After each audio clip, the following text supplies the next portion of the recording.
হয়, আমি বৰপেটা জিলা ছাত্ৰ মুক্তি সংগ্ৰাম সমিতি আৰু আমাৰ জনীয়া আঞ্চলিক ছাত্ৰ মুক্তি সংগ্ৰাম সমিতিৰ সদস্যসকলে কাৰ্যবাহী অভিযন্তাৰ কাৰ্যালয় বৰপেটা বিভাগ বৰপেটা জিলাত আমি আহিছিলোঁ যে এখন মেমৰেণ্ডাম দিবলৈ।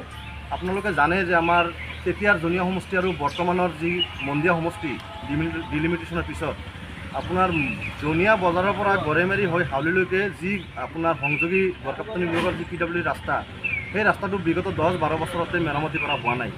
সেই অঞ্চলৰ ৰাইজে, সেই অঞ্চলৰ ছাত্ৰ ছাত্ৰীসকলে বা সেই অঞ্চলৰ সাধাৰণ ৰাইজে জমৰ যাতনাত ভুগি আছে। বিভিন্ন সময়ত আমি লক্ষ্য কৰিছোঁ যে তাত বিভিন্ন ধৰণৰ দুৰ্ঘটনা পৰ্যন্ত হ'বলৈ গৈ আছে বা হৈছে।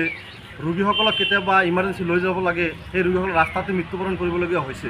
তেনে ক্ষেত্ৰত আমাৰ সেই অঞ্চলৰ ছাত্ৰ ছাত্ৰী তথা সেই অঞ্চলৰ সচেতন ৰাইজ তথা আমি ছাত্ৰ মুক্তি সংগ্ৰাম সমিতি আৰু জনীয়া আঞ্চলিক সমিতিৰ যি সতীৰ্থসকল, তেওঁলোকে মিলি আমি বৰপেটা জিলা উপত্যকাত আমি এখন মেমৰেণ্ডাম দিছিলোঁ যে অনতি পলমে সেই ৰাস্তাৰ পুনৰ নিৰ্মাণৰ কাম কৰিব লাগে।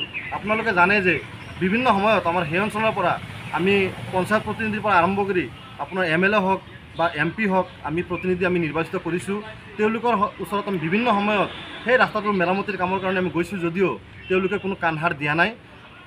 সদশেষত আমি বাধ্য হৈ বৰপেটা জিলা উপায়ুক্তক আমি এখন মেমৰেণ্ডাম দিছোঁ।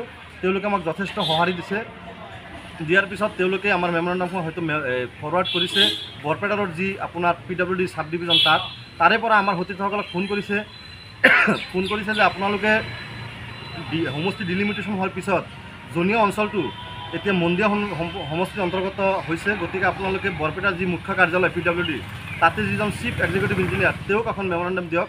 সেই গতিকে আমি বৰপেটা জিলা ছাত্ৰ মুক্তি আৰু জনীয়া আঞ্চলিক ছাত্ৰ মুক্তিৰ সতীৰ্থসকলে সেই কাৰ্যালয়ত আমি আহিছোঁ। আহি তেওঁলোকক আমি মেমৰেণ্ডামখন দিলোঁ। চিফ এক্সিকিউটিভ ইঞ্জিনিয়াৰজন যিহেতু নাই, গতিকে তেওঁৰ জেগাত একাউণ্টেণ্ট ছাৰে আমাৰ পৰা মেমৰেণ্ডামখন ৰিচিভ কৰিছে। মেমৰেণ্ডামত আমাৰ দাবীসমূহ অলৰেডি উল্লেখিত আছে যে অনাগত 30 দিনৰ ভিতৰত সেই অঞ্চলত যদি আপোনাৰ পুনৰ নিৰ্মাণৰ কাম নহয়, তেতিয়াহ'লে আমি সেই অঞ্চলৰ সৰ্বসাধাৰণ ৰাইজ আৰু আমাৰ ছাত্ৰ ছাত্ৰীসকল আৰু আমাৰ ছাত্ৰ মুক্তি সংগ্ৰাম সমিতিৰ সতীৰ্থসকলে মিলি সেই অঞ্চলত আমি গণতান্ত্ৰিকভাৱে এক পথ অৱৰোধ কাৰ্যসূচী ল'বলৈ বাধ্য হ'ম।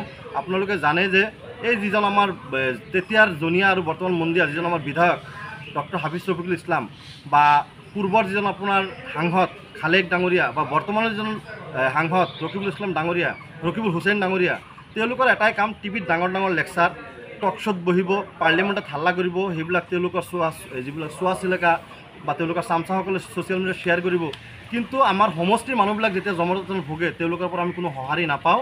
গতিকে যিজন আমাৰ বিধায়ক, সেই দালালজন যে তেওঁলোকে বিভিন্ন সময়ত আমি শুনামতে যে বৰ্তমানৰ যিজন বিধায়ক হাফিজ ৰফিকুল ইছলাম, তেওঁ বিভিন্ন সময়ত বিভিন্ন ধৰণৰ কাম কাজসমূহ তেওঁলোকৰ দালালৰূপী কিছুমান ঠিকাদাৰৰ হতুৱাই আনে, যদিও তেওঁলোকে সেই কামসমূহৰ পৰা কমিশ্যনবিলাক ভাগ কৰি লৈ তেওঁলোকে গুৱাহাটীত AC ৰুমত শুই থাকে।